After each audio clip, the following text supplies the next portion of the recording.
Yeah, there we go. Yeah, I don't forget that. Good. Yeah, I like that. Yeah. All right, so I started recording a little early. It didn't say Shellfish Advisory Commission meeting like it had done before. Participants. Do you make these? Oh, sure. I don't know if we'll, it depends on how many people come in, but Yeah. sure.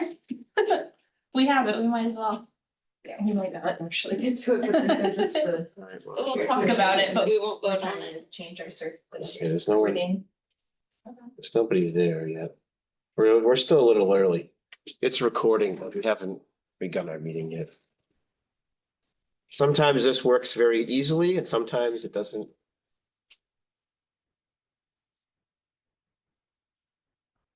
Hi, sorry about our lovely doorstop. I'm just gonna. Hey, Peter, how are you? Good evening. I was playing with this to make sure it worked and it already started recording. So instead of like stopping and starting over, I just, Turns out it works. yeah, it's recording. So we are recording live right now, just so you know. Should we, oh, you're the chair. Yeah, yeah, no, Peter's here, so we can begin the meeting. I call an order, meeting of the Shellfish Advisory Commission. Today is Thursday, February 27th, 2025. Our first item on the agenda this evening, does everybody have a copy of the agenda? Dawn, do you have a copy? Yes. Sarah, you can Yes. join us. Should. All right, first item, and the approval of our minutes from our last meeting. As of the end of last meeting, Dawn had came to me and told me that his interest of being the secretary for the advisory commission. Dawn, do we have our first meeting minutes or we get to about our next meeting? Next one. Okay. All right. Thanks for stepping up, that's nice. Yes, that's very helpful, Dawn. Much appreciated. Thank you. All right, so we'll table the approval of those minutes till the next meeting. All right, which brings us moving right along to our agenda item number 2, updates on enforcement and management from the Shellfish Constable. All right, well, unfortunately, I do have some updates on enforcement. We've had a couple of issues regarding boundary lines and calling the hotline. So both of those issues were handled. No further issues since then, but just a reminder that the lines are not suggestions. They are not gray areas. They are lines. Just the line in Jones Creek area. It might be. Are the markers out there on Yes. the banks either side? Yes, and we Yeah. just went out and double checked their GPS coordinates and reattached brand new flags right before this, so it's very clearly marked. Yes. Um, They're creeping into the clamshell. creeping in, Yes. which is unacceptable. And then just making sure that the hotline is called every time before you dig, because even if it doesn't look like it may have rained, it also may not look like the weather doesn't change for a sewer spill. So just a reminder that the rain hotline is a shellfish hotline and that it needs to be called prior to harvest every time. So those were the only 2 issues, but they've been handled and we haven't had any issues since then. So Riley got her first experience with working with Marmona Police and kicking people out of closed areas, so. Oh, really? Went down there, you walked the creek, walked the marsh and went down there? Yeah, So do tell, what happened? So I'm kind of, I haven't heard anything, so give us the details, what I'm not gonna happened. share all of the Well, particulars, You don't have but to tell us the individuals, but I was just. there were just harvesters across an area across the line in a prohibited area, so it was just enforcement on reminding them that the boundaries are definite. and they moved back.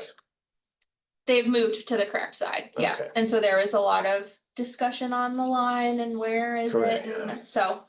I think they were issued citations, but I think also just being available to answer questions Gotcha. about why things are the way they are, I think is helpful. Yeah, Um, yeah, I think. I mean, in a situation like that where they're in a prohibited area, they're going to get fined, that's the appropriate response. But I think being able to have a level-headed discussion about it is honestly the best form of enforcement. Yeah. Because they're reminded of why we do things. Right, So I think that overall went well, that incident went well.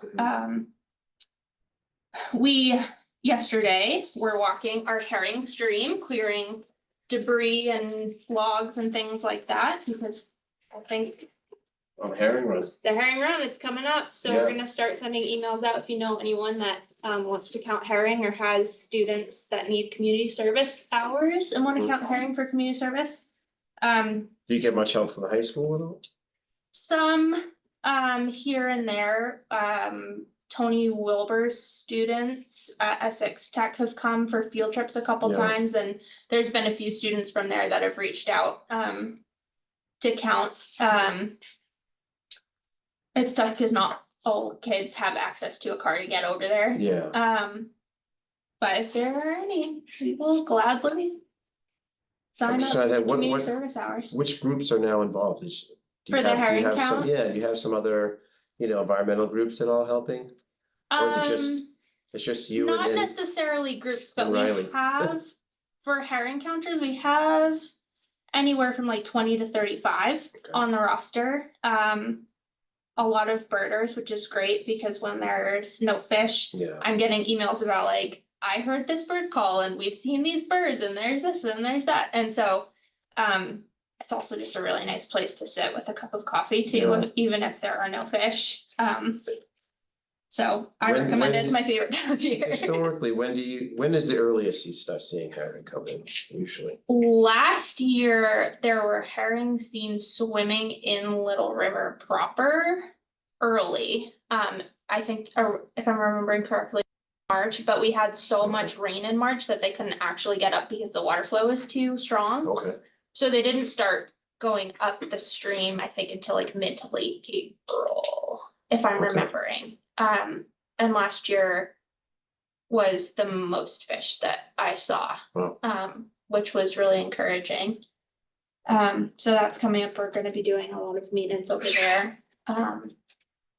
When do you do the counts? The count starts on April 1st and runs through the end of May, so it's 2 months. And do you do it every day or is it only certain days? of the week? Yep, so we have, all of the volunteers will sign up for a time slot, so the way that it works is you sign up for an hour block and you have to count for 10 minutes within that hour. It can be any time within there, so we don't always have someone on every day. If we don't have someone signed up, one of us will swing by and do a count. And then some days we have like 5, 6, 7, 8 people signed up, so it totally just depends on, what people are doing. But Did you do it at a certain time of day or is it like? Daylight nighttime? hours. Okay. yeah, daylight hours, it doesn't have to be tide dependent, I know some of the counters have a preference. But because of the nature of the stream and the nature of herring, they may cross from Little River proper into the stream overnight at high tide, and then the tide may go out and they may be in the pools in the stream already, so it's not necessarily tide dependent. But some people have a preference and that's fine. But that's fine, I'll take all the help I can get, so I just encourage people, like, as long as you wanna sign up and participate. Happy to have ya.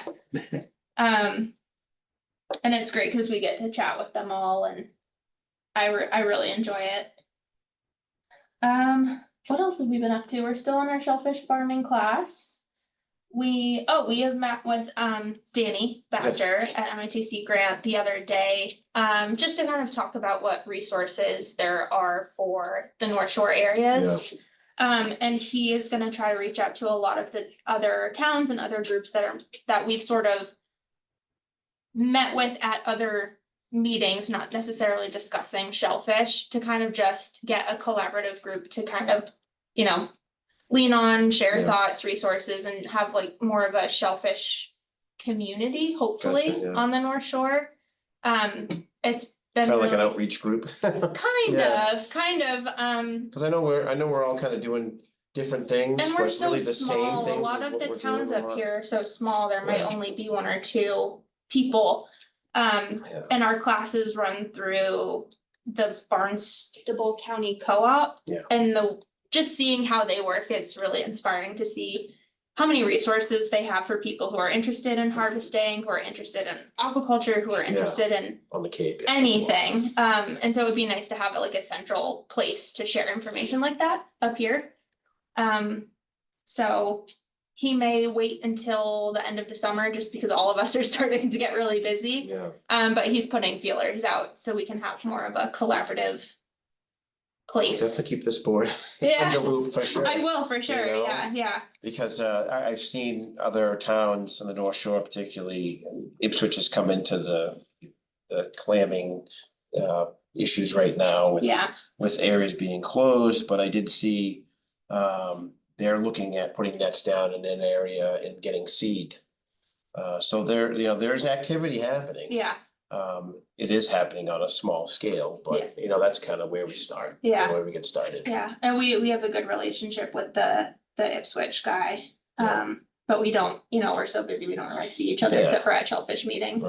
Right. We'll be going to our MSOA meeting in just a couple weeks. I mean, when I had a private lease, we had the Mass Aquaculture Association.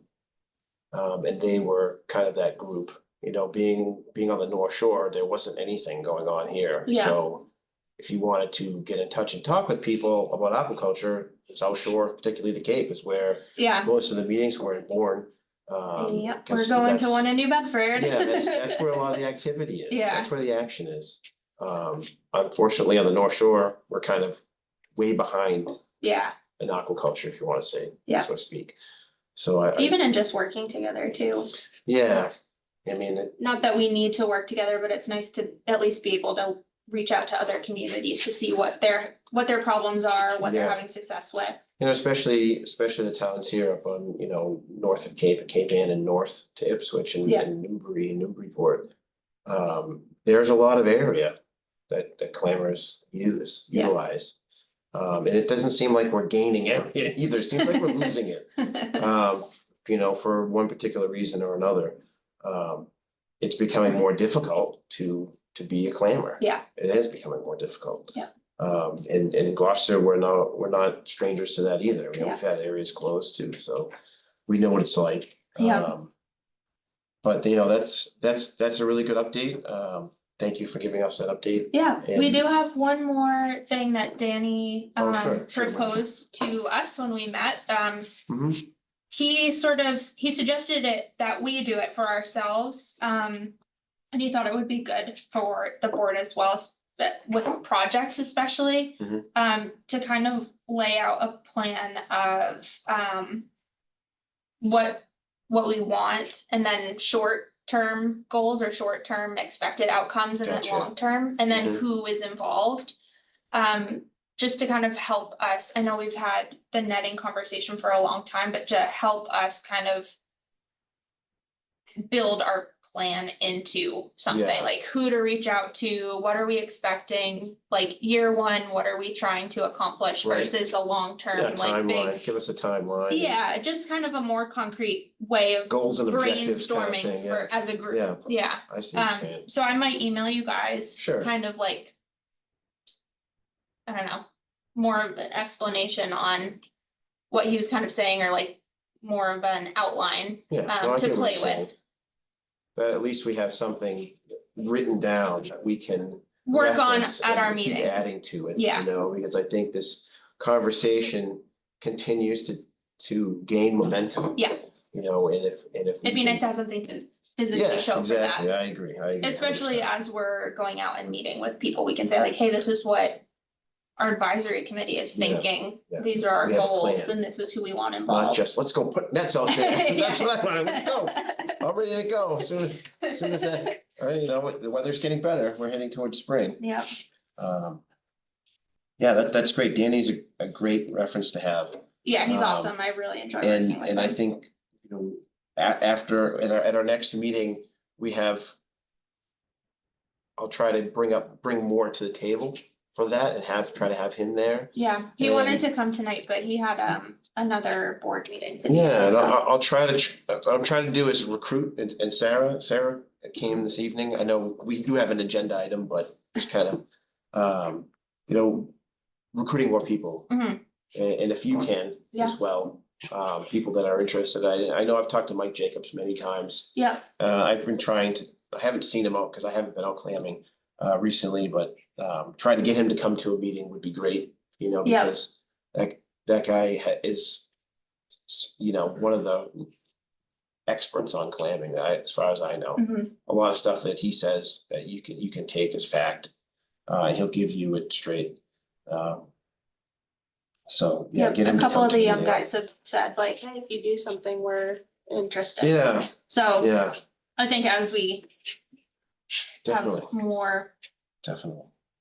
plans, might be able to wrangle some Yeah, help. I think we will, I think we will. We're gaining momentum.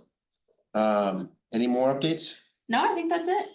All right, so let's move on to our next agenda item, which is one of the bigger ones on the ticket. Is the discussion of the catch limits for surf clams. I did look over a proposal that you had sent. And I think we have it pretty easily the way that you have it set up. Okay, I do think that the wording you have there, well, it seems to me like the current rule now in the bylaws is that you can harvest 15 pounds yes. per day. So that's Of mixed. of mixed shellfish. And up to 60 pounds in a week. Yes, All right, so what I'm seeing here is you added in the sentence, except that in the case of sea clams, where the amount taken shall not exceed 15 Oh, individual sorry. sea clams oh yeah, okay, good. in any one day. In addition, no person shall possess surf clams less than 5 inches. Yeah, so that's just a clerical error. I get that. So Yeah. we wanted to, so omit the 60 pounds taken in one day. Yes. Cause and I remember you'd said that at the last meeting, and you know, I think that there should be an implemented daily limit. You shouldn't allow a week's taken. It's one way day. too hard to manage. Yeah, and that's kind of, I think that daily limit is sufficient. Mhm. And I think what we might want to discuss, and you know, I'll leave it open to the rest of the board, is how many shall be taken in the tide. And I think that 15 is not enough. I would actually go up to 30. Because I've you know, personally gone down to harvest sea clams. And if the tide doesn't go out very far and you can get to a few of them, you get about a dozen, and that's enough to make small pot of chowder, you know, sea clams. I like to make chowder, stuffed clams with them. And when I go down, I don't usually go multiple days in a row. I look for those, you know, good run out tides, get down there, you know, and I like to get at least 30. I think 30 is a good daily limit for surf clam, and allow up to 60 individual clams per week. Because 60 surf clams is, you're pretty close to a bushel. They're about a pound a piece, maybe, you know, give or take a little bit, depending on the size, you know. Because I don't think that 15 is a lot. That's not much. The problem with that, in my view, is that it's not. When it's 50 plus people in a tide doing that, is what we have in the summer. It's more of a resource issue. It's a counting issue, it's a management issue, because it's, you know, you can't walk around and weigh buckets and buckets and buckets. Yeah. In the water. Well, it's a counting thing. So it's a counting thing Yeah. to make management easier. It's also a resource thing, because when I would probably say on average when I stop someone, I was going through old pictures on my phone of looking at, you know, when I stop someone, I usually take a picture of their surf clam catch just so that I can refer back to it. It's oftentimes 30, 24 to 30. And we just have so many people harvesting that Really? amount in a day. In the summertime, huh? Yes. I don't know if we can do a seasonal limit. Cause I know a lot of our, Seasonal limit would mean you'd have to keep track of everybody's catch. no, like, it'd be like a Vibrio thing, so like in. You Well, know, June through September. It's 15, and then from October through Oh, I see, seasonal restriction. a seasonal Seasonal, restriction, a yeah. seasonal harvest restriction. It's just. The other potential. Management option would be. To limit the number of day permits we allow. Because that's primarily the type of permit who engages in that type of harvest. So I believe as Yeah. it stands right now, it's the clerk's office does our permitting. Day permits are available online, so people standing Right. at the beach can just purchase a permit on the spot. Yeah. Whereas your non-commercial resident, Year-round permits. they have year-round permits. I mean, I'm assuming that most of them will. Cause I don't, you can't just get a one-day non-commercial can you, right. for a resident. I don't think that's even. No. You can get a day permit, any Massachusetts resident can get a Okay. $25 day permit, and then there's the year-round permits. Yeah, so your non-residents who are coming to the beach, to swim and stuff and get some clams they're kind of a one-off. A one-off and also our primary, our primary. And I'm thinking. So that would be something like, we issue with the clerk's office, it has a cap on whatever, 20-day permits a day. So there's only a potential for a certain amount of legal harvest on that. It's just a different management tactic, if you get what I mean. Yeah, So it no, I wouldn't understand that. limit the year-round harvesters. I don't see it from when I don't go down, when I go to the beach, usually in the summertime. We have a red tide closure the last couple summers. I don't usually see a lot, so I don't see it. Right, I'm just looking at this from my perspective. When Exactly. when I go down there and I get some surf clams, cause I wanna make a chowder and some stuffed clams. For my family. Yeah. 15 clams is not enough. right, And I don't usually go down there in the summer. I usually go down there in the winter months. Yeah. Cause I prefer them when it's colder. Yeah. But I do want to open discussion to the rest of the board. Before we, before Becca and I kind of take some control of this agenda item. I Well, wanna it's- hear what the rest of the board has to say. How many clams is in a ballpark figure of 15 pounds? about 15, we Surf went out, clams? yeah, we went out and harvested. A couple months ago now, month ago? Yeah. Something like that, and weighed each individual that was legal harvest size or more, and it averaged out to, I think, 1.08 pounds. So 60 would be the same, 60. Yeah, it would be about a pound per average, All right, that's good to know. yeah. They're big. Yeah. How's that? A person going to know when they reach 15 pounds? I mean, 15 individual clams is easy to measure and monitor. Yes. 15 pounds is a lot harder to know. You can Exactly, ballpark it. yeah, and where they're so oddball shaped, they don't sit in a bucket the same way. Like, Yeah. I can eyeball 15 pounds of soft shell clams way easier than I can surf clams because they sit in a bucket differently. Mhm. So that's kind of why we wanted to shift away from, for this particular species, from a weight to a count. And that's also where we have the most misunderstanding, I'll say, with harvest regulations, just because it's so many people who are getting a one-day permit, don't necessarily understand the regulations, see other people doing it, have a field day, get their kids involved. And it's hard to have a firm cap Mhm. with something that's a little bit more abstract than a count. Right. My only other question would.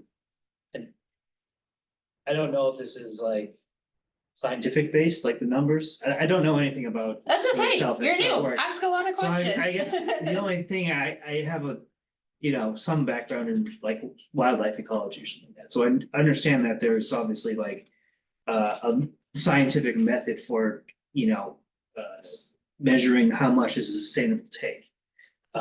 So I don't know if that is factored into these amounts previously, and this is why they are what they are. Or if, changing it around and saying 30 instead of 15 on a daily amount is kind of like skewing that, or if we're all so far in the, the amount of like a sustainable population that it just doesn't matter. Yeah, the last couple of years, we have been lucky to have a good seeding of this particular species. But we've also had a huge increase harvest pressures as well. The 15 pounds, that's something I inherited. I believe that's a state standard for recreational, and then towns can have their own influence on that. I know with other species, like oysters, and not bay scallops, sea scallops. There, Scallops. some towns do have like a count limit on them, it's just a different management style. I don't know. Yeah, I look at this and I guess I didn't understand that there was that much of the resource being taken. I do know that. And I dove a lot into the Ipswich Bay area. Sandy bottom, and there's a lot of surf clam out there, a lot. And most of the surf clam that we're seeing on Weaver Sheet Beach is a result of them being blown up by storms onto the beach. I've seen a lot of seed down there in the past few years. So the one thing that I like the wording and I like where this is going. Okay, And I understand the 15 pounds, 15 individuals. I Yeah. understand that. And I think that's a great idea, and it does make enforcement a lot easier when you can Yes. just say, how many surf clams do you have? Oh, I have 20. Gotta throw 5 of them back. yeah, and we get a lot of kids Yeah, with families that are like, we just want 5 more, and it's yeah. a lot easier to educate, like, okay, guess how much 15 pounds is, kids. So and I also look at this from the commercial part of it, a commercial permit holder, Yes, okay? As a commercial permit holder, I know that I cannot sell my surf clams because Yes. they're considered a non-commercial fishery. But for me, 15 isn't enough. I have a problem with that number. I'd like to see it more. 24. I know 30 is kind of an excessive amount. But that's just kind of how many I need to go down there, because I'm not going down there a couple of days during that lunar cycle. I'm going down one particular day, probably on a Saturday morning at sunrise, to dig my 30 sea clams and come home, shuck them, make chowder, make stuffed clams, freeze those. Yeah.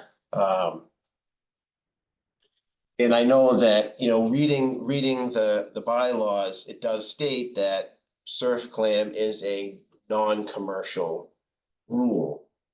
So the rule that we're making now applies to anyone with a commercial license or a non-commercial license, recreational That's permit. Yeah, so that's kind of where I'm stuck. I'm stuck at 15 sea clams being a nice take versus 30 sea clams being, enough. Mhm. And yeah, you do see people, and I understand this happens, and if you're in a spot that has a lot of sea clams, you just don't stop digging, so you can't carry anymore. And I understand They make that. trips back and forth. Yeah, don't you and worry. I understand that. I would like to see maybe a split in the rules, maybe, if we could see that, people who are recreational clammer, have a recreational permit, can harvest X amount per day. People with a commercial harvest can harvest up to X amount per day. Is that something that the board is willing to? I don't think To we accept? can because it's a recreational fishery, so everyone has to follow the same rule. I don't Okay. think we can make exceptions, because that's a state. If we open up surf clams to a different harvest level, we can't limit who as a commercial harvester can come in. What I'm trying to say is. If I'm a commercial permit holder, that I pay $400 for that permit every year. And I can only go down there and get 15 sea clams. That's, Right, I'm not willing, and being in the position I am now, that's not good enough. yeah, I think we should allow a little bit more. we can't um, split. I'm sorry if you already answered this, but what were your feelings about doing like seasonal, like lower in the summer, higher in the off month? Well, that's actually not a bad compromise. The other, I don't know if we're even allowed to do that, but I believe we can, that's something I would have to check on, but with limits, I believe we can. The other suggestion would be to limit the number of day permits allowed to be purchased on one day. On one To day. limit the number of Oh, people, I so see. it wouldn't limit, Uh-huh. it wouldn't limit the number of year-round. Permits, it wouldn't limit how many, recreationally Yeah. harvesting. Commercial guys, like if you and whatever, 5 other commercial guys went down and took, let's say, 24 surf clams, it wouldn't limit that. It would limit the number of last minute, oh, I'm seeing all these other people doing it, I'm gonna Oh, do yeah, it too, things. Cause that's the challenge, the day permit is a fantastic tool. Yeah.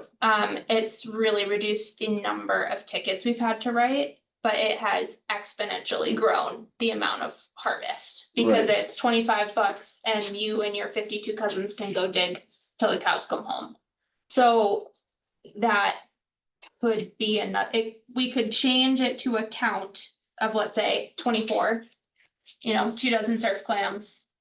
And it wouldn't be this ordinance, it would have to be another one under permitting. Put a cap.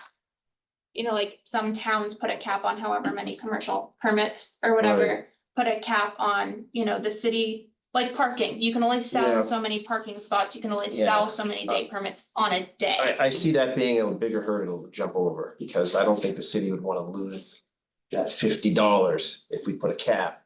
And then somehow they'd have to implement something into the system that shut off They license. do it for parking, they already do it, They do it for parking? they do it for parking. Okay, So I think the other thing is.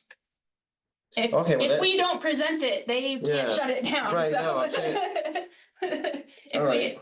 it's So- something that we can discuss more about, I think. so, I can reach out to the clerk's office and see if okay, that's, so possible. instead of more people taking less from the resource, we just have less people taking less up, yeah. from the resource. And they would have to, if people are really,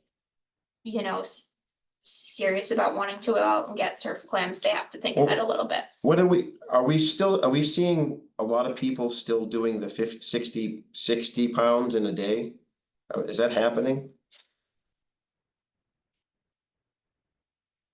Cause it I says would be hard pressed if it were, any one day not exceed 60 pounds in any one week. you mean the It said Hard the taking for crossed off harvest. where it says the entire calendar week unit of 60 pounds may be harvested in one day. if I had to guess, it would be. Maybe. Like. A couple handful times a year, Yeah, and it's a year-round permit holder. Usually, So- a resident that will come Yeah. down. Say they're having a cookout, whatever, Right. often, at least the people that I've interacted with, it's usually like a family unit. yeah, And then I would think in that situation. A, plan ahead, go a couple days in a row, and B, like, I think 24 is good for a day. Yeah. In that scenario. But it's very rare that I see someone, I mean. under the guise of Yeah. it being done legally how this was written. I would say it's Without, written. People without will us- certainly do that illegally, yes. Without us having to go through to the not allowing more people to buy permits. Yes. I'm just trying to maybe come up with a number that's between 15 and 30. Yeah. That would be a compromise to continue to sustain the resource and not take a huge hit on the resource. And also be something that you would say, you know what? I see most of these non-commercial, most of these recreational people going down to Wingershik. Mhm. Because that's really the only resource that's being targeted. Primarily. You know, what are they averaging about per permit holder? From what I saw last year that I was able. Let's say on an evening low tide. As one person, of course, last year, I was checking while in thigh deep water, checking at maximum 35 permits. Because of time, and I would say there were easily on those evening tides, I was only getting to maybe a quarter to a third of the people harvesting. And they were almost always over 24. They're closer to 30 plus. Probably closer to like 30 or 40. So it is that, you know, and I will say, I was surprised by the number of permits I saw, but Yeah. they were all day permits. Yeah. So I think it kind of has to be a yes, and it's always something we can change as well. Yeah. If we correct course and it seems to be too much. I think if we have something concise that I can send to the Boston Globe as well, just to get the word out a little bit People more will that know. there is a change of regulation, whether Yeah. it's account and a permit limit that says like, hey, if you wanna come dig clams, you Yeah. better look at your calendar and buy Yeah, a permit ahead of time. definitely in the Gloucester Times for sure. Yeah, so I think, What would number? Let's talk numbers here. I All right. think you can't Hold do on a one second. without the other. I'll take help. Yes, you have a question? I just have a question. Sure. This might be a silly question, but is there a reason why the catch limit couldn't be different for day permits versus seasonal permit holders? No, I don't think so. Because then you could limit a day permit to just 15 and then the seasonal holders wouldn't be affected. Yeah, that's something I would have to double check on. That's an interesting comment. Cause I don't know if that would differentiate with, like the definition of a recreational harvester. But it's something I can definitely check in on, cause I think with some of these ordinance changes, when we agree on something or when we have a solid idea, I wanna run it by city legal anyways, just to make sure that the language is correct Yeah. and what we're doing things in the right order. But that's something I can definitely ask about. Yeah, I mean, I don't, I just don't wanna end up Think with like necessarily- 1,000 euro. no, and I think that's actually a good point because, you know, as a day permit holder, which I'm not gonna pretend I know how they think. But they're probably going down to the beach to do some swimming and, you know, have a fun day at the beach and get some clams while they're down there. You know, if they know the resource is there, then they'll go get a permit. And are the day permits now, the fee is it 25? Yeah, that's not a bad investment, $25 to have some fun digging clams. You know, for a day permit, 15 clams for a day permit holder versus, Cheaper than going out to dinner. yeah, you know, much cheaper. I kind of like that idea. Then your seasonal, you know, you don't have a non-resident, non-commercial seasonal. Yeah, we do. We have a non-resident, non-commercial annual. Yeah, we don't have any Shellfish. seasonal. We Permits. actually don't have a seasonal permit, but we do have annual permits for non-resident non-commercial, Is two, right? and, we do have a non-resident, non-commercial one-day permit, a non-resident.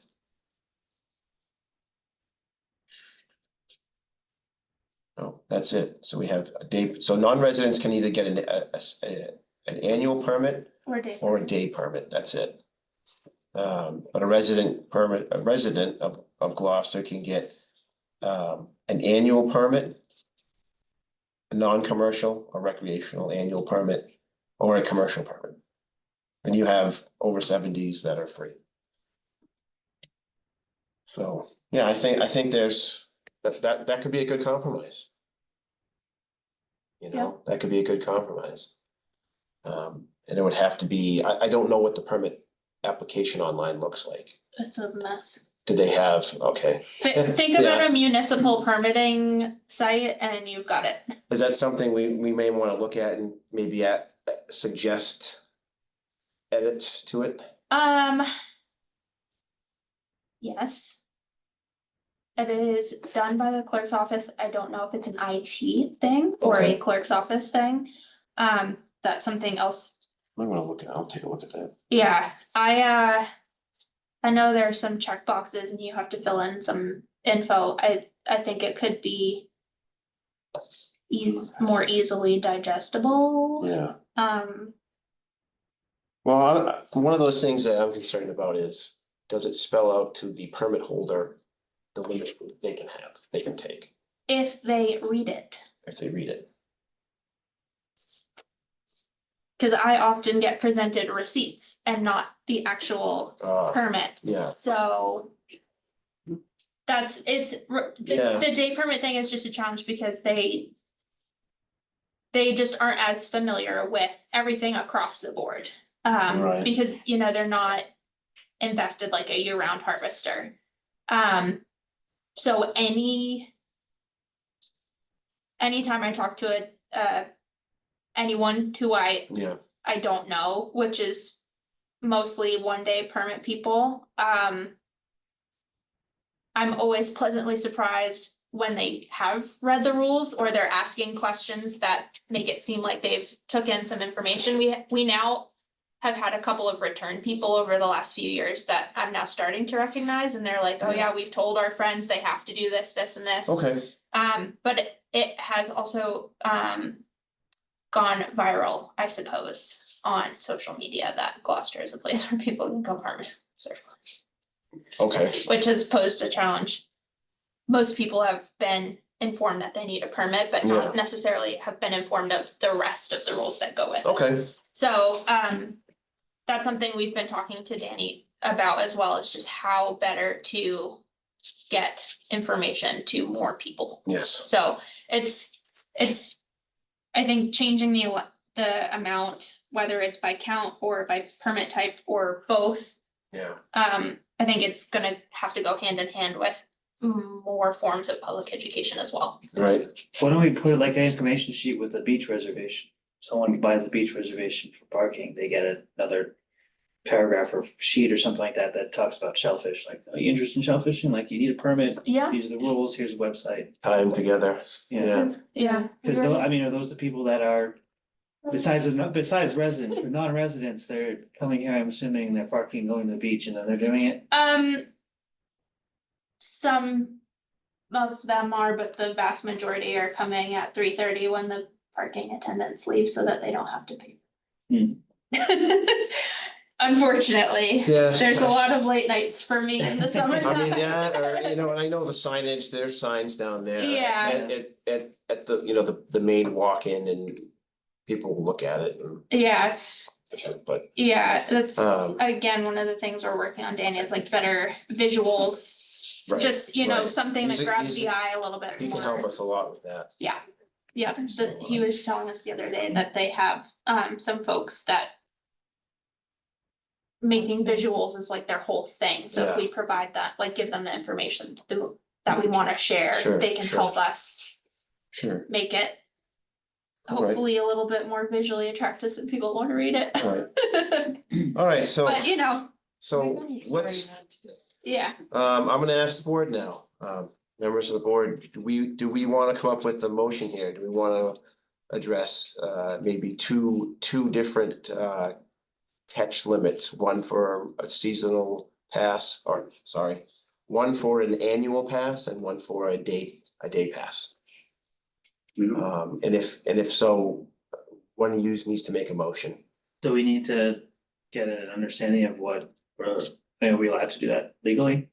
Well, legally, we are, an advisory commission, so No, I mean like the shellfish, like are you allowed to treat the different groups of people differently or by different seasons?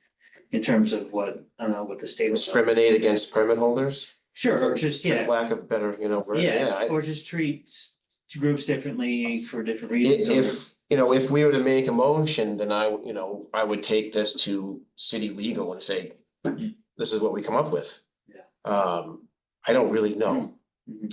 but if we don't make a motion on something, it's just talk. I would think it has to be limited because you have a limited supply of stock. Yeah. And you don't wanna stress that, and we're already at capacity with a lot of things. Yeah. Other than this, that's just another one, it's just gonna continue. I mean, just think of hypothetically, if 2 school buses show up with 80 Boy Scouts on them, from Framingham, and they're all thinking they're gonna go home with, 15 pounds each, that's unbelievable, but right now they can do that. If they get a pass. Especially if you're gonna make it, I mean, that's a good idea about including it with the beach information. Well, all that's gonna do is increase visibility and it's gonna put it on people's radar that never even thought of it. And it's like, wow, I never thought of that. I think I'll You do read it. my mind. So I think, So it's gonna become a Very big good. issue if it's not limited. yeah, The clams are limited. Yeah, you can't, you don't wanna. Yeah, Because- and this isn't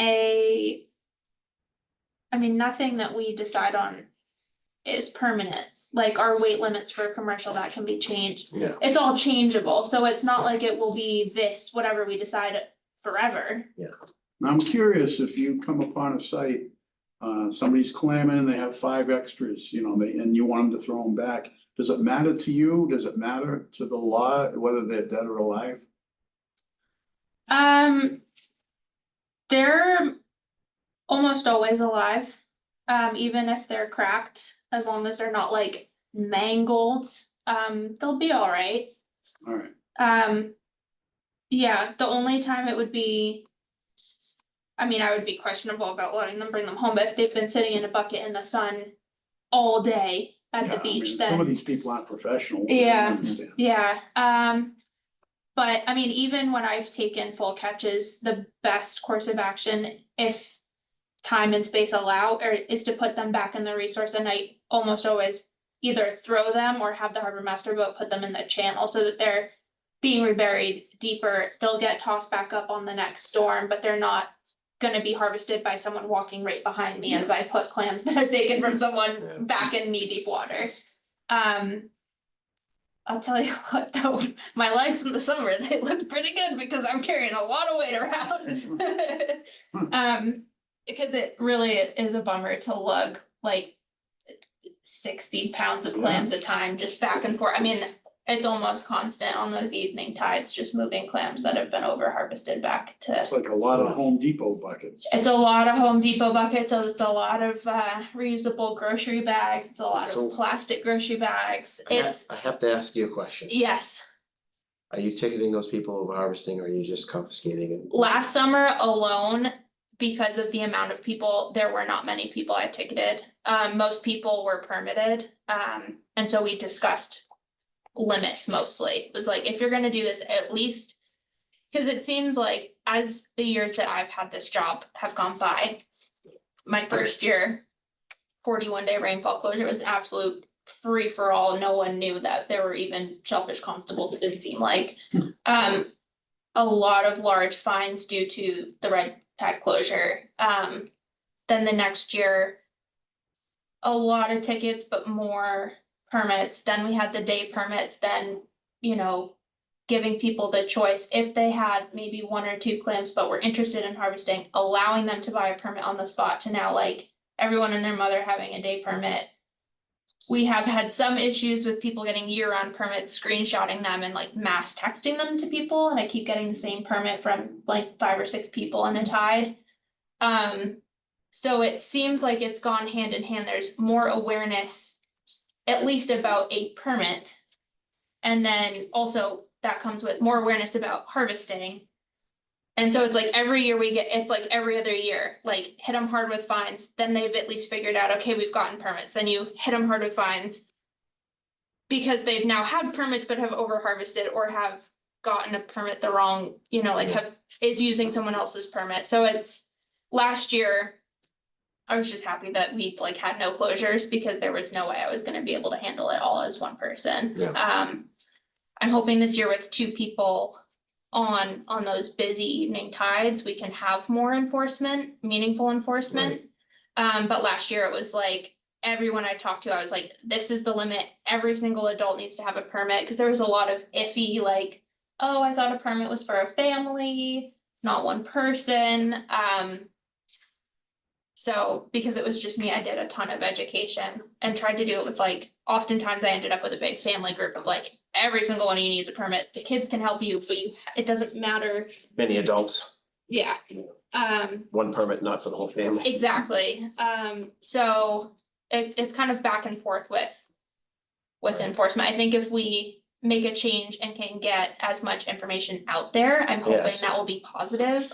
Because it seems like more people are aware that there is enforcement, so more people are aware of looking for that information, if that makes sense. No, I think somehow the information they're getting It's needs to like, be clear when they're getting the permit, and they're going to get the permit online. They need to know that they need to have the permit on them. Yep. Not just a picture of it with your phone. I mean, if you have your phone in your pocket, why can't you carry your permit? Yep. And you need to know the rules. mhm, It's the same thing as doing any other recreation, like fishing. Yeah. You that is the need challenge. to know what's going on. Yeah, and like I said, the year-round people, I don't have as many issues with because they're Yeah. more invested in learning the rules, Right. cause it's not a one-time thing, And, so. yeah, exactly. it's a They challenge. know the rules. Yeah. A resident of Gloucester knows where the resource Yeah. is and what the rule is. Even the non-resident year-round people, they are like dotting their i's, crossing their t's. It's just a Alright. challenge of a one day versus someone who is spending more time. So as far as this board's concerned, I think what we want to be able to do is come up with. First of all, come up with a motion that we agree to change the permit. We need to know. Do we want to split these rules into a day pass and a annual pass person? Split them in half that way, so we have, for example, the day permit holder can only harvest 15 as a hypothetical number per day. Because you don't have a weekly limit there, it's a day pass, it's a per day limit.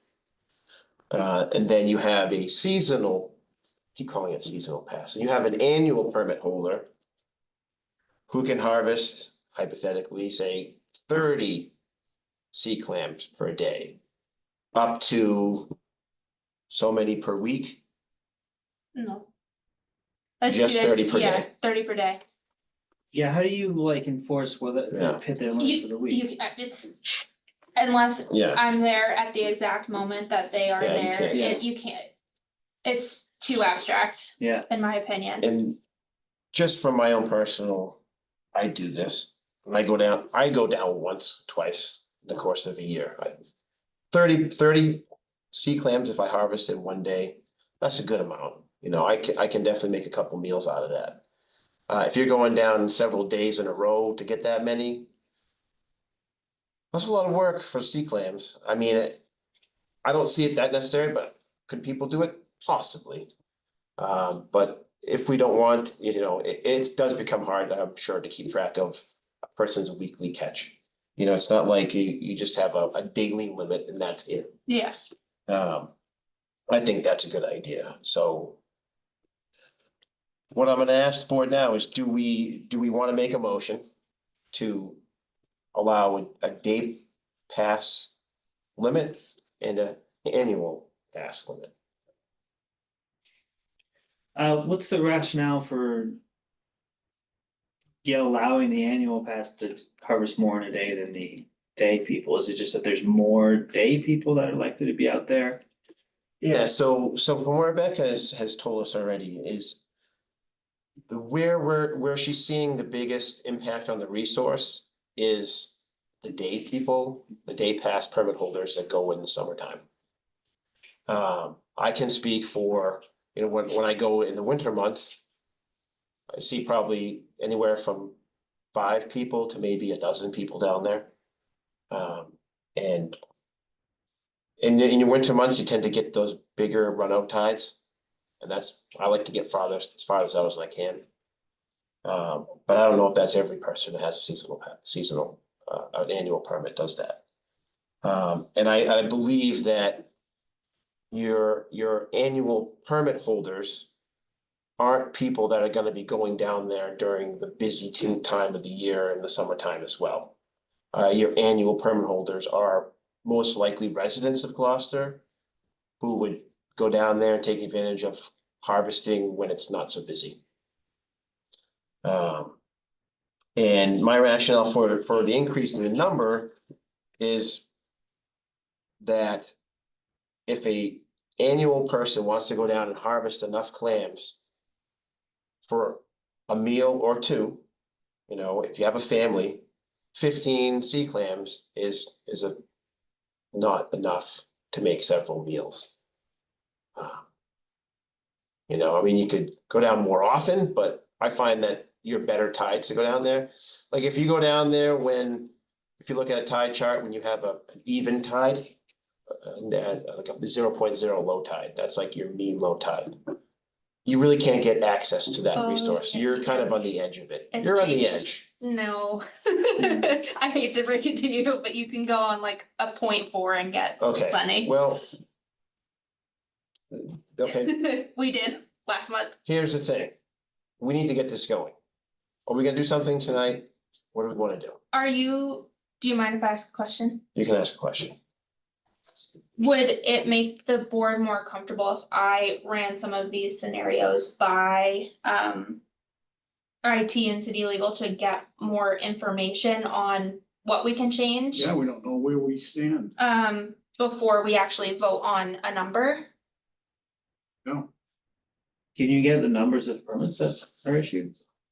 Yeah, I can see how many like day permits versus year-round permits. And Is that like what you're resident, asking? resident, non-resident too? Yeah, I think I can get those numbers. Good to know. I think so. I think what you're asking is there's gonna be like 4 different. There's gonna be like annual versus an annual limit and a daily limit. Yeah. And there's going to be also a winter versus summer. I don't necessarily think a seasonal variation would apply. I think if we just keep it as a day permit pass and then a seasonal permit pass.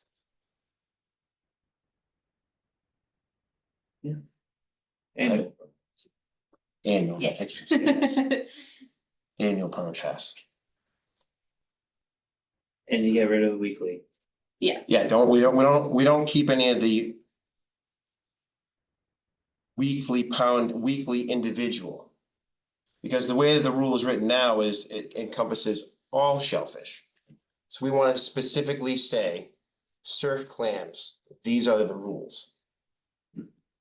Because you still have the soft shell clam limit of 15 pounds, which is a 10-quart pail, by the way. So just the history on that one, the 10-quart pail was always something that was easily available and purchased at paint stores, building center, whatever. And that was a visual check for a constable to see a 10-quart pail, because it's not huge. It's about this big. Holds 15 pounds of clams. If you fill it to the top and they're spilling out 15 pounds of clams, the 10-quart pail. The soft shell clam is not part of these changes. What we were trying to work through is a change in how much a permit holder can take for surf clams, sea clams. And I think an annual pass holder should be allowed to take more than a day pass holder per day.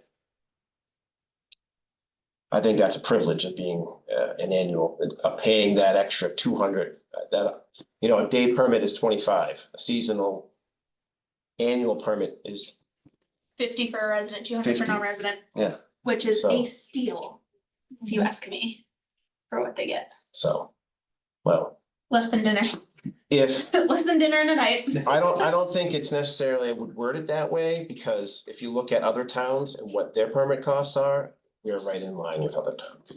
Yeah. In the North Shore, so. They have a lot more, You know, Yeah, we have it's, I think what we really look at here is sorry. the resource itself. We don't really know how big the resource is, the biomass out there.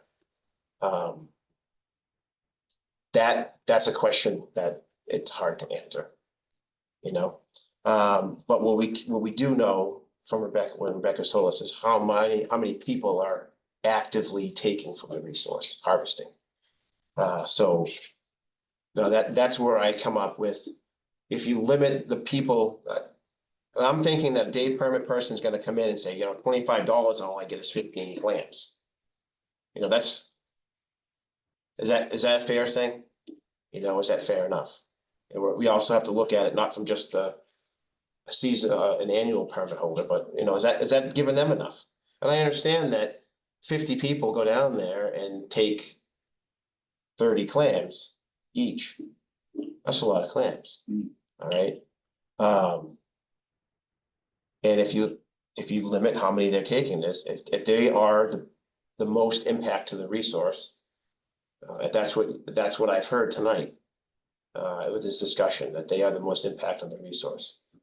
And also I've heard from the discussion that the rules to their permit aren't that clear. They don't know them. That's another part The of this. rules are is- clear, they're just not being read always. Another part of this is, how do we get those people, how do we get those day pass holders to look at these rules and take them seriously?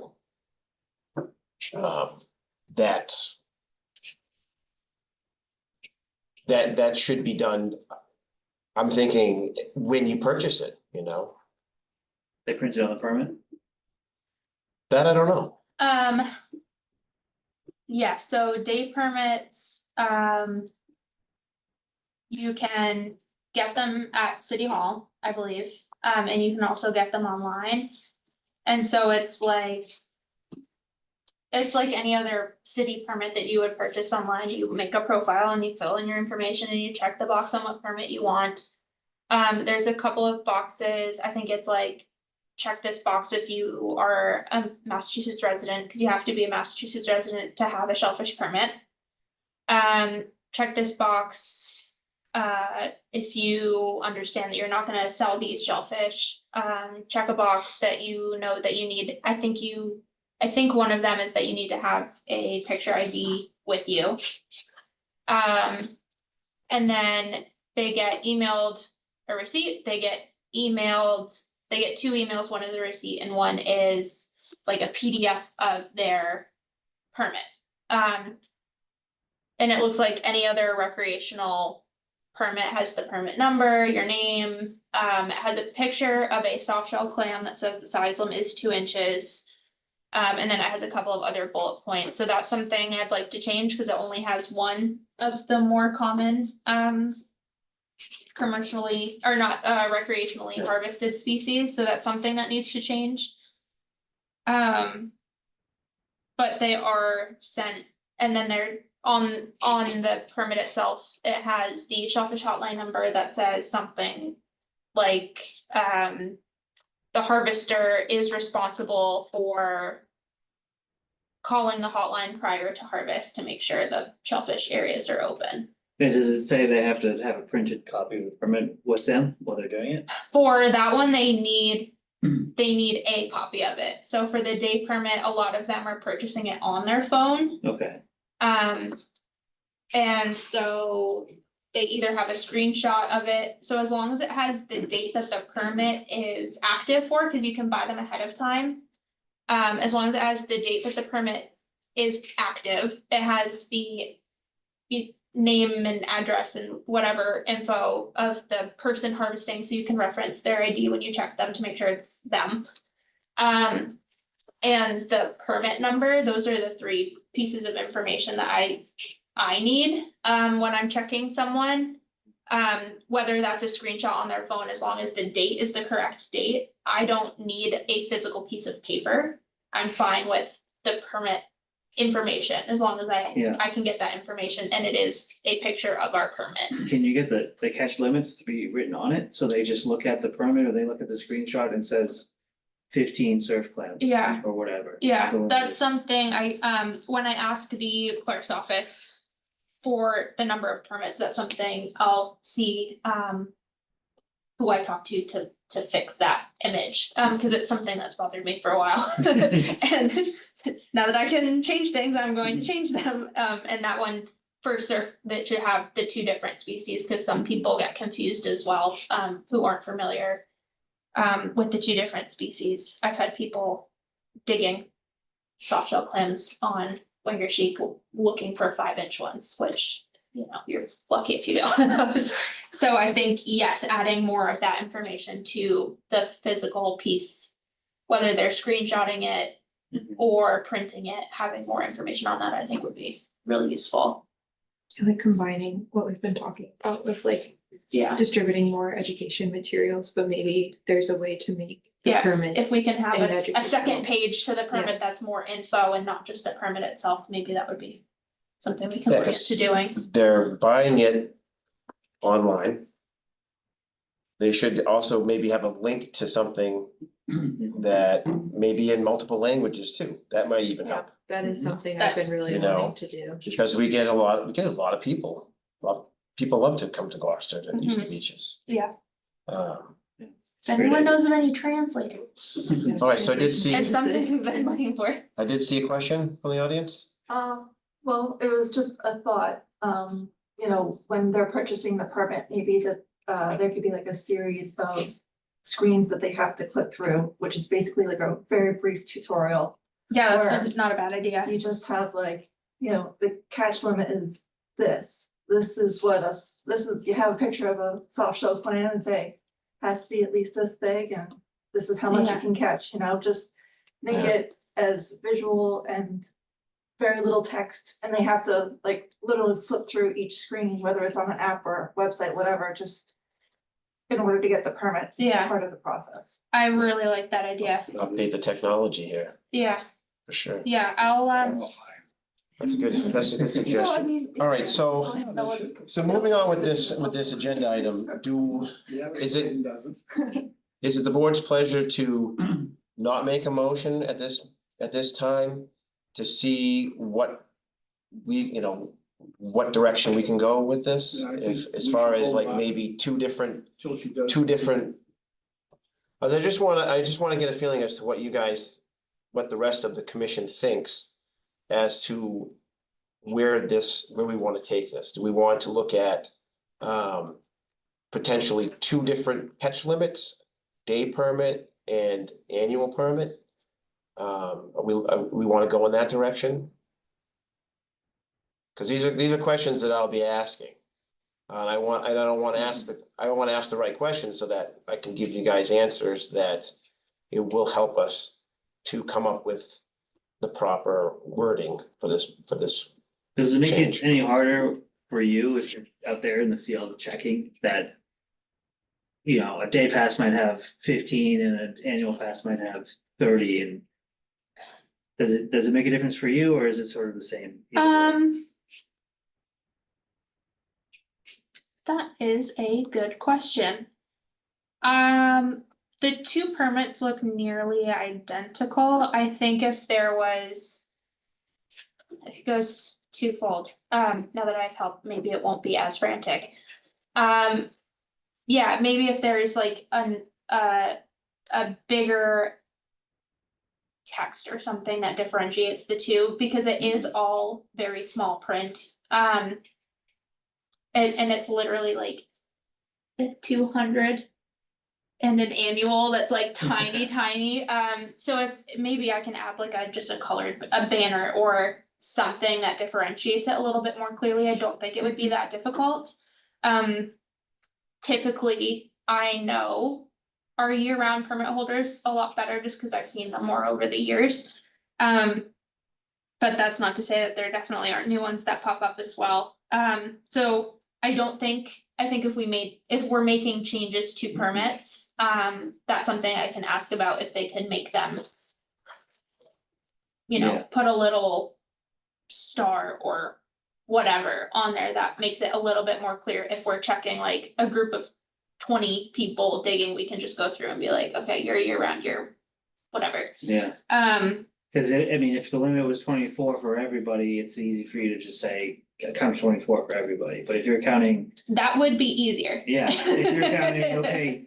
You have an annual pass, you have a day pass, so you're 30 and you're 15 or whatever. Yeah, I mean, I don't know if you've got 50 people to go through, maybe this takes it might forever. be easier,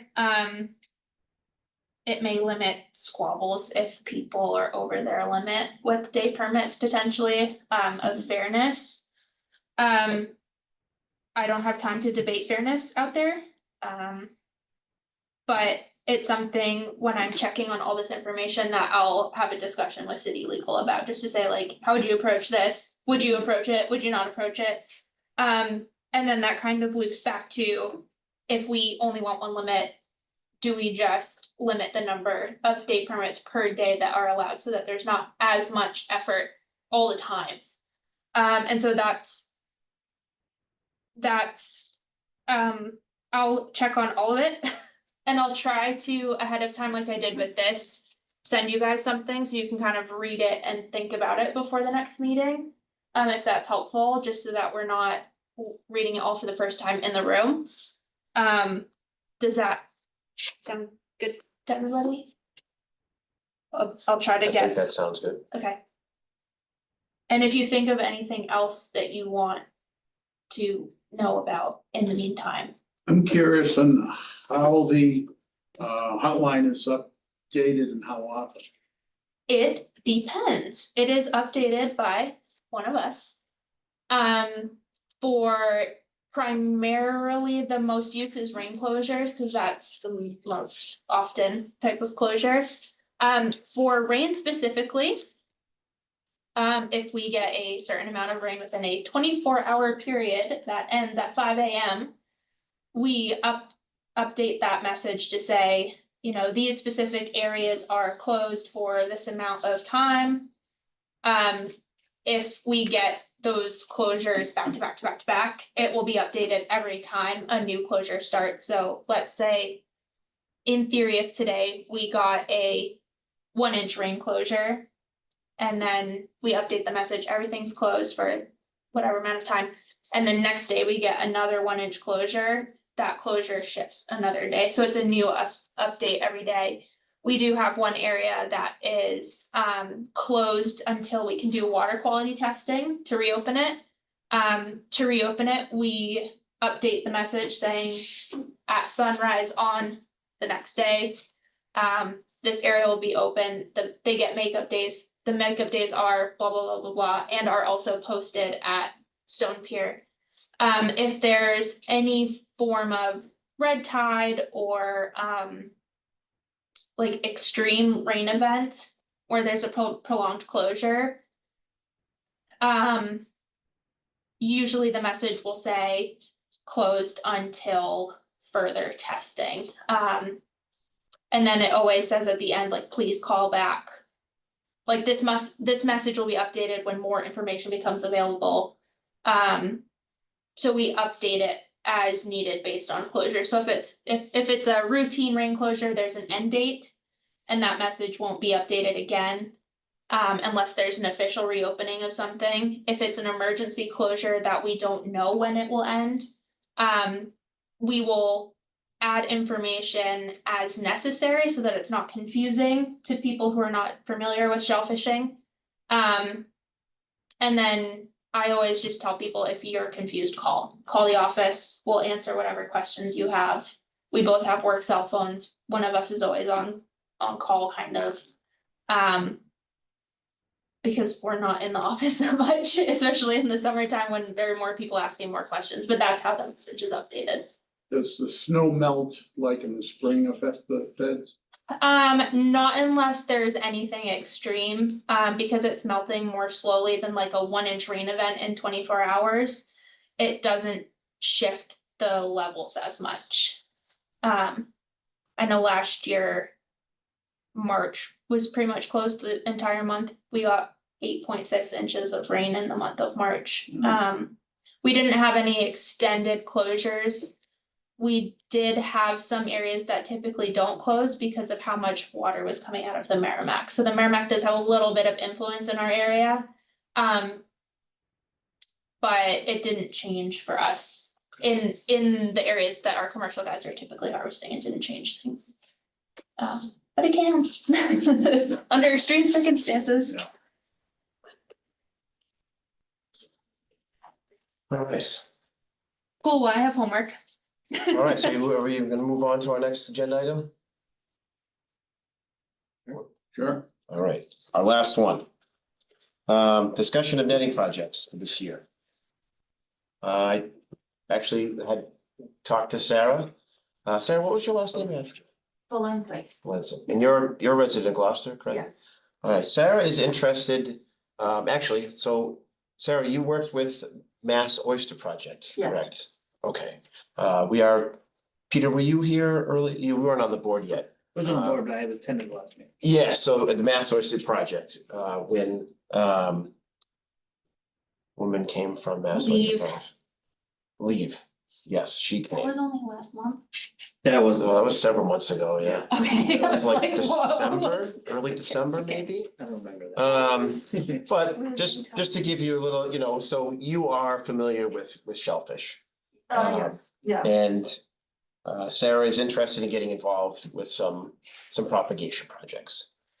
So just to give you a little bit of a background, real quick, we've done a few projects already in Gloucester with the netting. And the netting seems to work if we put it in the right spots.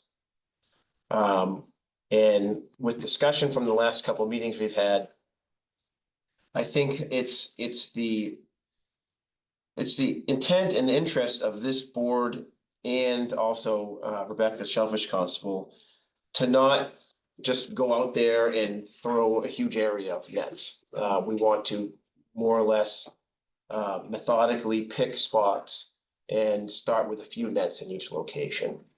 And Sarah had said, I don't know if the rest of the board had got the article. I don't think I sent it to everybody. The Beals Island article. So there's in Maine, there's a shellfish hatchery. It's called Beals Island Shellfish Hatchery. And the runner of Beals Island has done a lot with soft shell clams, propagation, stuff like that.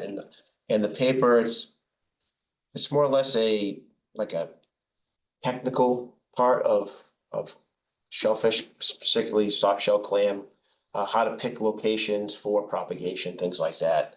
And there's some good points there. And I think, and actually, you know what, I'll forward that out to everybody, so you can all see it and read it.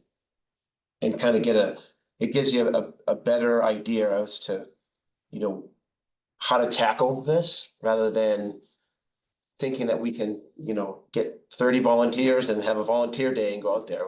We know that that won't happen. That's gonna be hard to do. Because in the past, we've had very few volunteers. As a matter of fact, our Shellfish Constable had done most of the work at our last project. Because, it's great that we can put the nets out there, but they also have to be maintained throughout the course of the year. And I had several locations in mind, because that's kind of been one of the topics of discussion is where do we want to focus netting. And I think, in my opinion, and I'd like to hear everybody else's if you want to voice it, is we find locations that are accessible from the shoreline.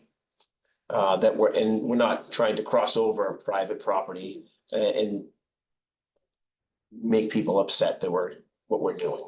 The last project we did, it we got some really good positive feedback from the residents on the shoreline there. They were curious of what we were doing and they thought it was great. But we didn't really see a lot of recruitment of seeds in that specific location. There's a bunch of other locations that I think could work. I know we talked about the Mill River.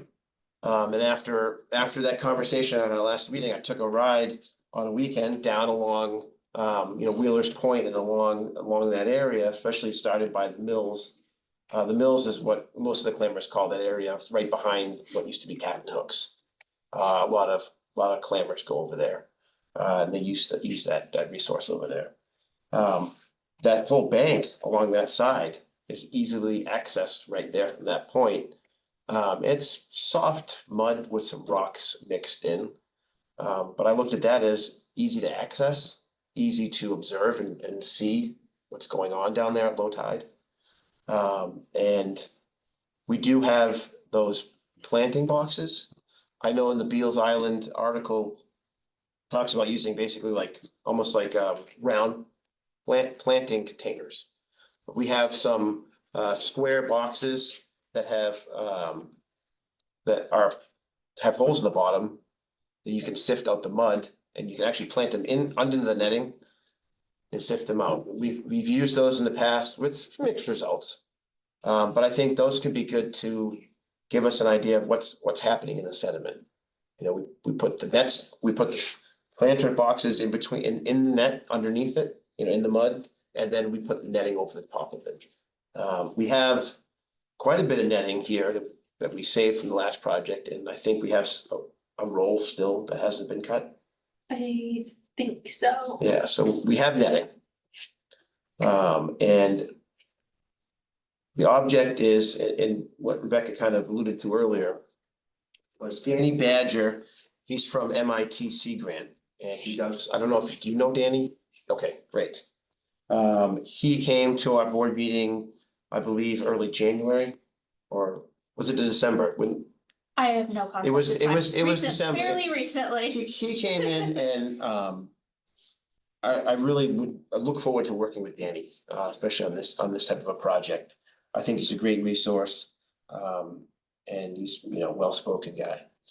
So we'll definitely get him involved as much as he can get involved. I think if we focus on using the nets and putting the containers underneath the nets, that will give us an idea as to different locations, what's happening in each of the locations. If we pick up, say, 3 or 4 nets at each location, I'm not looking to put down 10 to 15, maybe 3 at each location. And then maybe several different locations. I can think of several, like the Mills is one of them. Lower Flat, you can walk out without walking directly across people's property. Wheeler's Boatyard is another smaller location. Plumbers is another spot, although it's So used a lot of little tricky. recreational area. I think it's an ideal spot because it's very easy to access and it gets more exposure to the community there. Because people are gonna see the netting there. A lot of people walk over there at low tide and they'll see the netting and wanna know what's going on. And if they see anybody out there doing anything with that, they might be curious to go out and see what's going on. So I can think of at least 3 or 4 different places. There's maybe a couple other ones that I haven't thought of. But I think that at this point, we're still trying to put together a plan. And that's why I like to have it on the agenda. That way we can discuss the plan, because I think it's more than just a 1 or 2 kind of a meeting discussion. Because there are other communities, I've seen Ipswich recently in the online that I think Danny is actually helping them. They're doing a project there where they're putting nets down in a location, and the town allocated money to purchase seed. So they're putting seed down, yeah. And I don't know where the seed's coming from, because you don't have Salem State running their hatchery anymore. I don't know if down the Cape ARC, Aquaculture Research Center does soft shells, but I know Beals Island does. They In do. Maine, they'll do soft shell.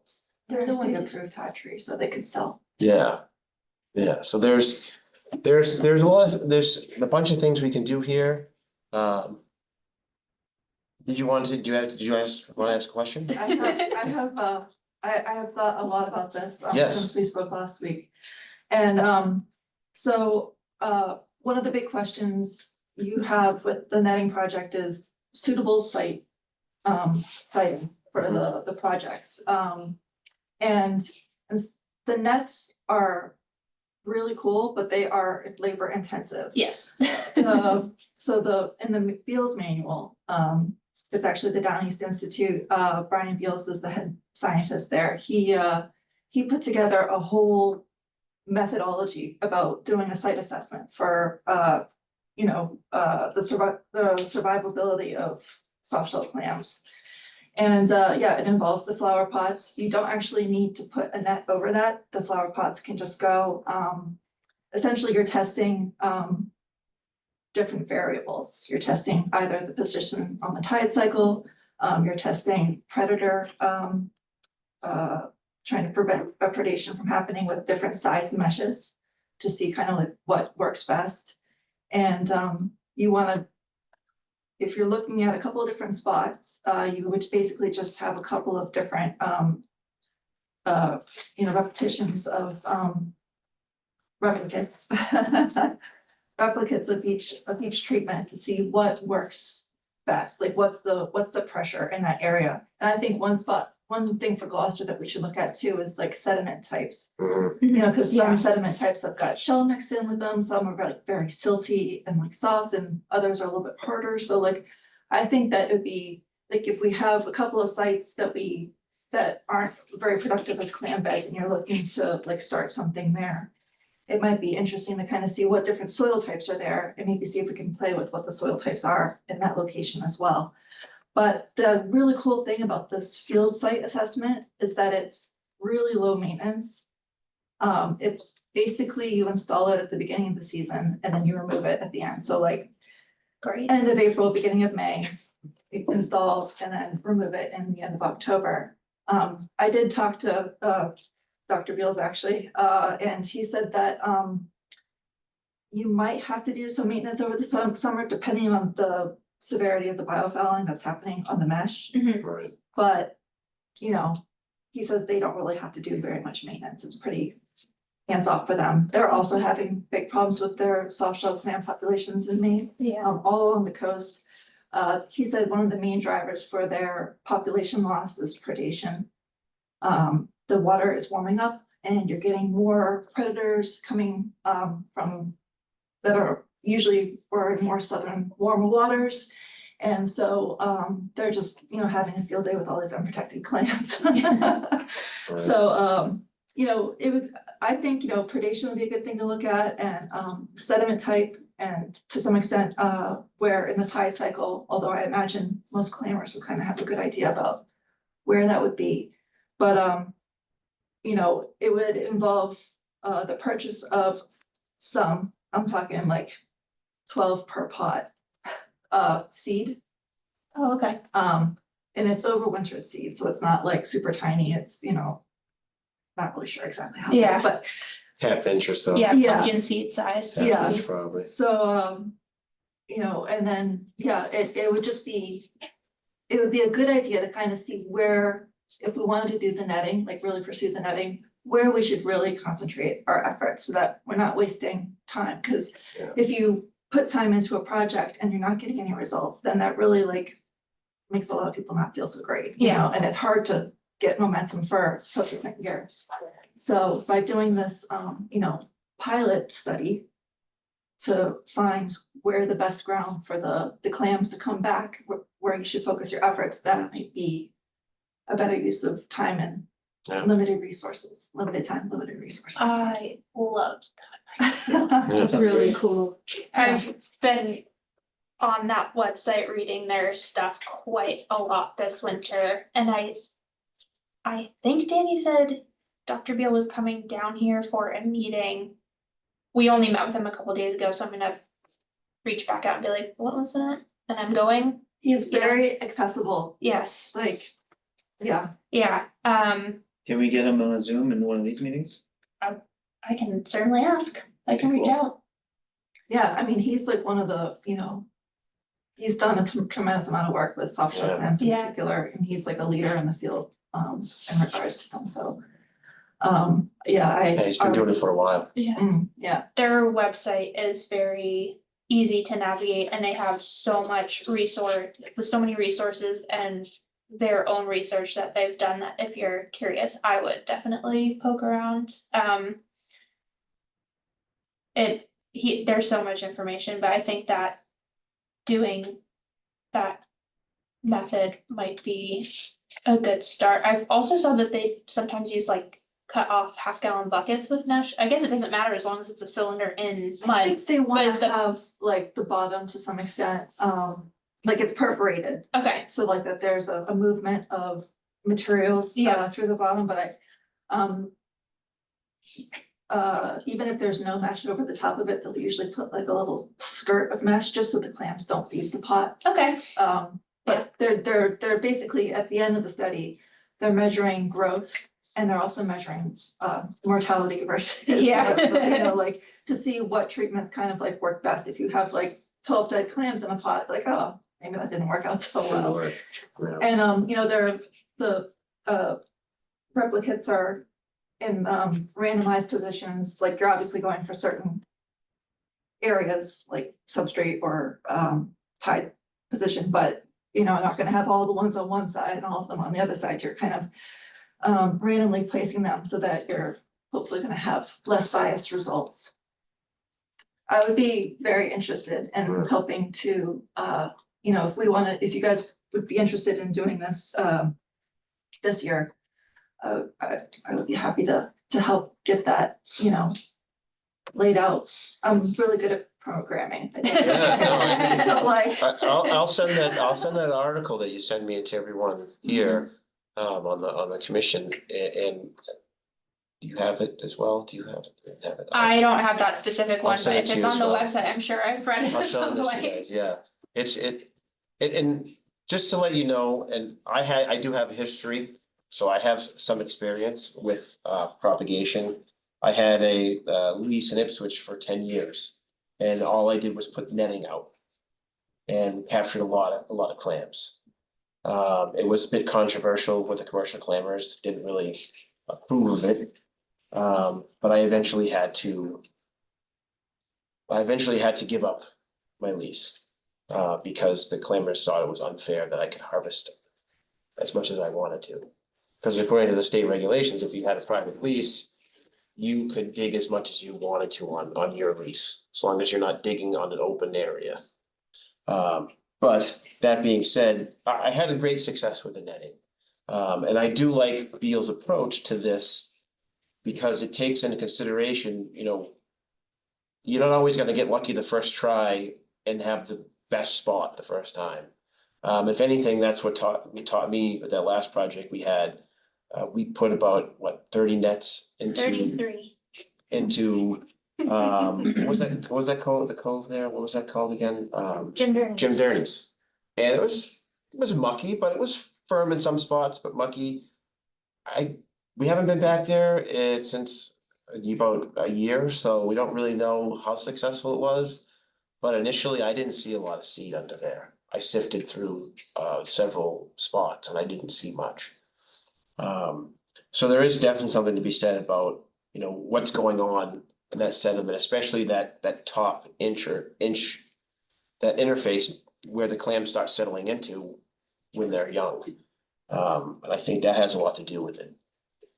So, you know, we do have, and I've said this before too, is what I've seen. So I lived in Ipswich for most of my life, and I've moved to Gloucester about 14 years ago. And I've noticed that the areas that tend to consistently have clams are the areas that diggers are consistently turning over and digging through. The areas that tend to be less productive are areas that haven't seen clams in a long time, you know, maybe 10+ years, 20 years. No one's going in there to turn that over. dig through it, turn over that mud. And I don't wanna make it sound like it's similar to what you would do on, in a garden, till your garden, because it's not really like that, but there's something going on in that soil where clams that used to thrive there are now no longer there at all, very few. And you don't really see much life, like organisms in the dirt there. Maybe you see some scum on the top, but that's it. I think a lot of the anecdotal evidence that I get from commercial clammers, and as I mentioned him earlier, Mike Jacobs is one of the guys, he's been out there digging for his whole life. And he knows that there are spots that used to be really good clamming. They just don't have anything on them right now, and haven't for several decades. So there's a bit of a mystery about that, but I think if we can kind of look at some of the areas that would be suitable bottom, but needs a little bit of help, they haven't seeded in a few, maybe the last cycle. There are some spots that just probably won't take clams. It's just it's too soupy bottom, muddy, anoxic, something like that. But I have noticed that I don't think we have a map here. But if you were, going from, if you're going from, say, the bridge to the mouth of the Annisquam by Wintersheet Beach, everything on the right-hand side, the eastern part of the shoreline, where most of your homes are, those flats aren't that great. You see more clams and more clamming activity on the western bank where there's more marshland, like West Gloucester area, Jones Creek. A lot of those places over there, you see more clams. There's some correlation there. Maybe there's some runoff coming up, but we don't really know exactly. We can't do a lot of chemistry in the water. We don't have a lot of that stuff. But I think if we, like you said, we pick some of these places and do some of these studies, I think we'll have a little bit more of an idea of what we're dealing with, and we can focus in on maybe a couple areas to put more netting down. I think it's a really good step one, Yeah, definitely. as I think of it, from past experience, especially with on the more propagation we've tried to do here, is that going out there and plastering a large area with nets isn't always the best way to start. We did that already, and I don't say it was that successful. Turns out I'm not a clam farmer, you But guys. we learned a lesson that and actually talking with Danny made me realize that starting smaller, focusing on what our objectives are, coming up with a plan, that's important. I think it's gonna be easier to get community engagement as well with a more clear plan if we are doing a site selection, putting flower pots out, Yeah. having, people who are recreating, boating, walking, whatever in the summer. Learn about the pots and then get excited that, next year we might either do more pots or we might put some nets down because we saw Yeah. success in this area, and having tangible data from Gloucester before, I think that's a really good step one to get more community Yeah. engagement as well, and that's something that we talked with Danny about and that's kind of part of, reaching out to the other communities too, just like Ipswich, what are you guys struggling with? What are you Yeah. doing? Who are you talking to? How can we do some of the things that you guys are doing or vice versa? And part of it is looking at the value monetarily and just, emotional. Yeah. What kind of value are we giving back to the community, whether it's like, everything's falling apart, but hey, we're like really trying to help our shellfish beds Yeah. as a community and kind of building from there. I think that's a really good step one. And that step one it sounds like it's easier to get people involved with as well, because it's small, it's concrete. Yeah. It's, not throwing a bunch of people out into the mud with clam forks and saying like, please put that down. Put a I bunch think of nets out. it's, I think it's a really good step Yeah. one, and it's something that we can do a little bit more widespread as well. Many locations, versus- yeah. Versus putting a couple of nets in some areas, if we can put some pots in a lot of areas and Yeah. then do a site selection that way, I think makes a ton of sense. to me. I think that, you know, Gloucester's probably impacted by a variety of factors. Yeah. It's like, you know, maybe like predators, here. You know, there's Runoff. there's a lot of Yeah. houses, that crowd the shoreline in certain areas. There's different sediment types really around here, like, Totally. depending on where you are, like, I think that's hugely important.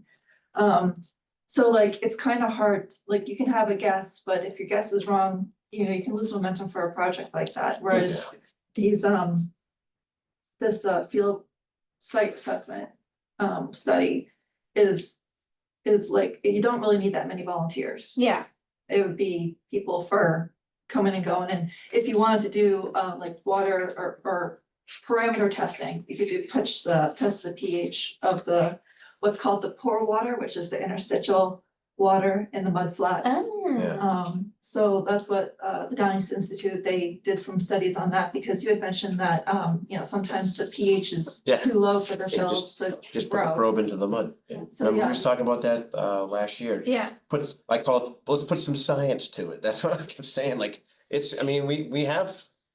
I don't know if we really have the resources. I mean, we know people, you know, Danny Badger, there's, you know, we have a couple labs here that are in Gloucester. You know, pH probe, isn't that a field probe? It's like $500 for, Yeah. yeah, for the soil pH probe. you said 500? But like, I think that, you know, there's a variety of funding options available to you, especially if you have Dean Badger helping you. Cause, Yeah. you know, he's good at getting funding, and as a municipality, you could probably, get some funding. But there's also, you know, the possibility of like, you know, having a fundraising event, you know, maybe at like one of the restaurants, you Yeah. know, or something like that, cause it wouldn't be a huge expense this first year. Yeah, and it's something that, you know, cause we're still, I mean, July's coming close, but it's something that we could budget for. If it's not a crazy expense, it's something that we could budget for as the department.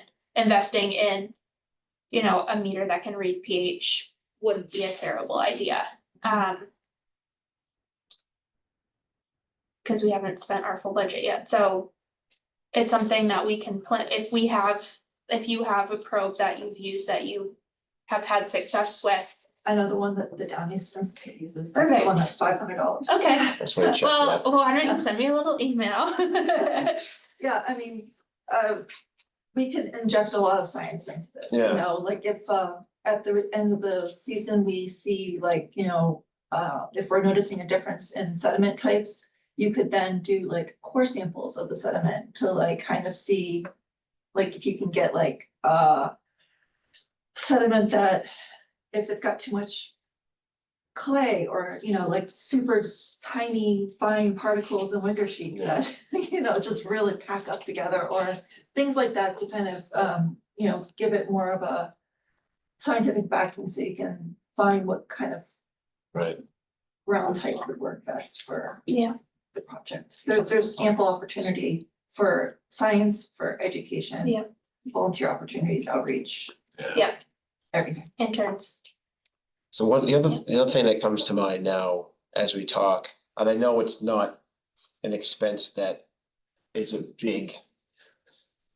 Where could we get the money to get this started? Would Danny Badger be a person? Because I know they Yeah, have funding like a mini grants Yep. program. it depends on where we are in the grant cycle, so I don't know if we'd be able to get any this year, cause a lot of the grants Right. have already come, the application period has come and gone.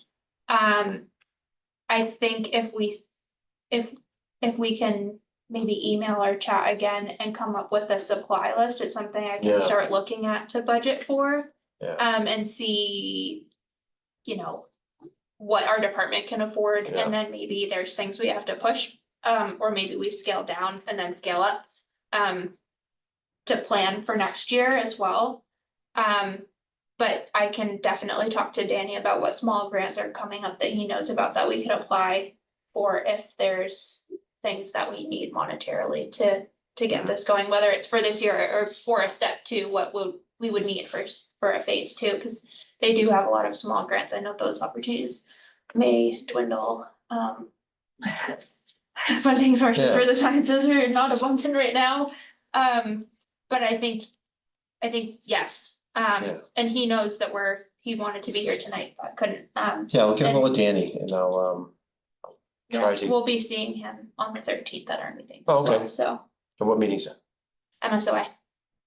Not Shellfish Shellfish Officers Officers. Association. Okay, Yes, okay. Yeah, so I think that's a great idea. yeah, Do you think this might be something you would wanna try to tackle this year? I think so, yeah, I think we can begin it. I think certainly, I'm not sure how far we can take it as far as how much supplies, for multiple sites. I mean, if we think about how many sites we can tackle off at first, I think, 3 yeah, sites. some terracotta pots are easy peasy. Plastic, Plastic, Plastic, yeah, plastic, okay. yeah, Plastic pots are even cheaper. I know, I had asked him, I was like, is it a specific brand, a specific shape, cause you had mentioned like kind of the The square square ones, ones, he's yeah, like, there's quite a no, few of just, those. around 6, like, it's gotta have a known volume, so Yeah. you can, like, the 12 clams to 6-inch pot, that's roughly the same volume as if you were to seed 60 oysters per square Square foot. meter, but not really Yeah. sure. But it's basically to represent a volume. Yeah. Okay, And so at that point, you could probably use whatever you want, but I mean, yeah, 6-inch pots are pretty easy to come by for like, a Yeah. couple of bucks. And if Yeah. that, I don't think that, this is gonna be a huge cost to kind of get it No, going. I don't think so. It would require a little bit of like initial organization, but again, I'm super happy to help with that. Like, Yeah, That'd be great, yeah. yeah. this is something that I get really nerdy about myself. Cool. so. good, well, I really like these kinds of projects and I haven't you're- really been able You're one to of our think. first official volunteers for this project. Yeah. Awesome. Yeah. Okay, and how many per site do they recommend? Yeah. Well, it all depends on how many replicates or how many variables you're testing. Okay, So, again, I think maybe we should chat Yeah, there's that to article. get, I'll send that to if you guys. send that article and maybe we can chat and just come up with a supplies list and then. Yeah, for costs and then kind of decide, or like a cost for site or whatever, and then we can go from there and see how many sites we want and I can price out. Okay. Yeah. And then we can kind of go from there. Look at seed too. yeah, again, you wouldn't be needing like a huge amount, like probably like a couple hundred, depending on how many sites you wanna do, Yeah. which I can't imagine Yeah. they usually charge you by the 1,000. Yeah. 1,000, And yeah. that would be, I have to talk with our permit guy, so I'm glad that we are talking about this right now, cause I'm going to call him tomorrow. Oh, wow. So. Get clam seed on that permit. So I will mention that and I'll bring it up to our biologist as well, so that when we talk, hopefully I have all of our permitting ducks in a row.